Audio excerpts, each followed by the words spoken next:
He who stands on tiptoe is not steady. He who strides cannot maintain the pace. He who makes a show is not enlightened. He who is self-righteous is not respected. He who boasts achieves nothing. He who brags will not endure. These are extra food and unnecessary luggage. They do not bring happiness. Therefore, followers of the Tao avoid them. Says chapter 24 of the Tao Te Ching. Almost everything in our world is built on one instruction: climb up. However, there is a man in Tokyo who did just opposite on purpose. His name is Hirayama, from the film Perfect Days by director Wim Wenders. Hirayama cleans public toilets. He owns almost nothing. And while watching the film closely, you notice there are signs that Hirayama once lived a very different life, a life with luxury, status, and money, the kind of life most of people are chasing. However, Hirayama walked away from it. Today, in this video, we will look at why Hirayama chose to stay small, why having no ambition might be the freest thing a person can do, and what philosophical thinkers across history understood about the strength of choosing a smaller life. There is a scene late in Perfect Days that changes how you see everything before it. Hirayama's sister arrives, and she does not arrive the way he lives. She steps out of a chauffeured car, dressed in wealth, and when she realizes that her brother truly cleans toilets for a living, there is a disappointment in her voice, almost disdain. In that moment, the film tells us, without explanation, that Hirayama came from the higher society. He could have stayed in it, but he chose not to. We never learn exactly what he gave up, and that is the point of whole film. Hirayama's life is defined as much by what he walked away from as by what he kept. Perfect Days tell us, Hirayama is not a man who failed to climb up. He is a man who looked at the top of the ladder, understood what it was all about, and then quietly climbed down. The Korean-German philosopher Byung-Chul Han gives the unsettling answer in his book, The Burnout Society.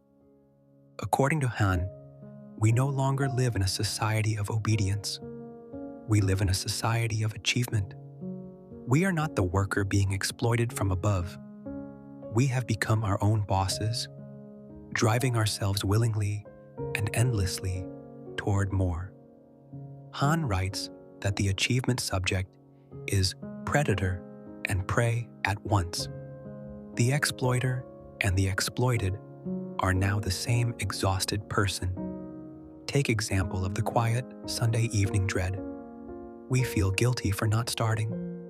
The constant low hum of, I should be doing more. No one is forcing this. We do it to ourselves, and we call it ambition. Philosophy of slow living says, this is the trap hidden inside the word more.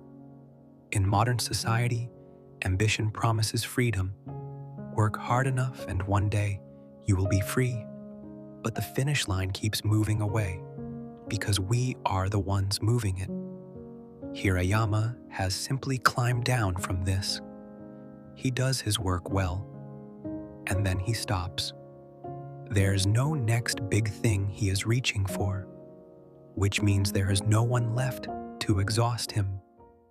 There is an old story from the Taoist philosopher Zhuangzi, who lived in China more than 2,000 years ago. His friend Huizi complains to him that his ideas are like a giant old tree, so big and knotted that no carpenter would ever look at it twice. The trunk is too twisted to cut into planks. The branches are too bent to make into beams. The tree, Huizi says, is completely useless. And Zhuangzi smiled and replied, yes, and that is exactly why tree is still standing. According to Zhuangzi, the straight, useful trees are the first to be cut down. The fruit trees are stripped in the season. It is the tree that is good for nothing, that no axe ever touches, and so it grows enormous, giving shade, living out its full span under the open sky. Zhuangzi says of such a tree that since it is of no use, nothing can ever harm it. If there is no use for it, how can it come to grief? This is one of the most freeing ideas in all of philosophy.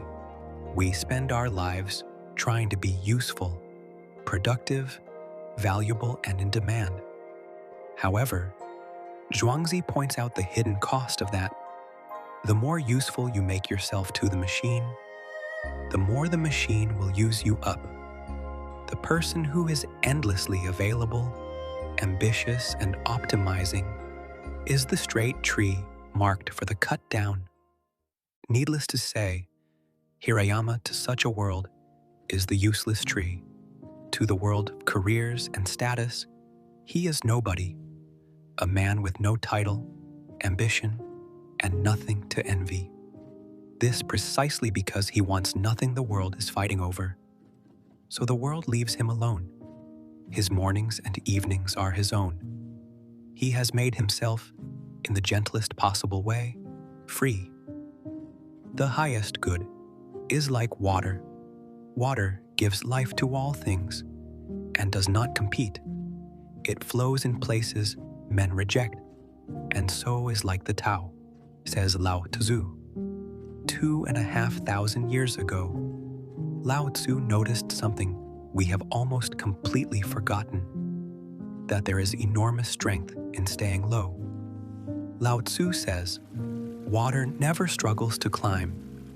It always seeks the lowest place, the place everyone else avoids. And yet nothing is softer than water, and nothing is better at wearing down what is hard. According to the Tao Te Ching, the person who tries to tower over everyone is the least steady of all. As Lao Tzu says in the same passage, he who boasts achieves nothing. He who brags will not endure. The one who stands on tiptoe to be seen above the crowd cannot hold the pose for long. In this regard, ambition is not the strength. It is a kind of permanent imbalance. In the film Perfect Days, Takashi and Hirayama do the exact same toilet cleaning work each day. Takashi is ashamed of it, always glancing upward at the people who have made it, measuring himself against them, never at peace. However, Hirayama does the same work without comparison, fully, calmly, like water finding its level. The task is identical, but Takashi life is full of torment, and Hirayama is freeing. Philosophy of simple living says the difference was never the work, it was the wanting. Hirayama lives like water. He has found the low place that everyone else rejects, and he has discovered that it is not a prison. It is the one place no one will fight him for. The whole point of the Hirayama life is to ask honestly, which of the things you are climbing toward, and do you actually want it? And which are the things you chasing because you were told to? Philosophy of voluntary simplicity says, we are allowed to stop. We are allowed to look at a rung on the ladder and decide calmly that we do not need to reach it, that this is high enough. We do not have to be the straight tree marked for the cut down. We can let some part of our life be deliberately useless, an hour that produces nothing, a day that goes nowhere, a small good thing done well, and then left alone.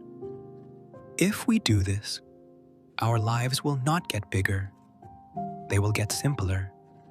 and we will finally understand why Hirayama chose to climb down.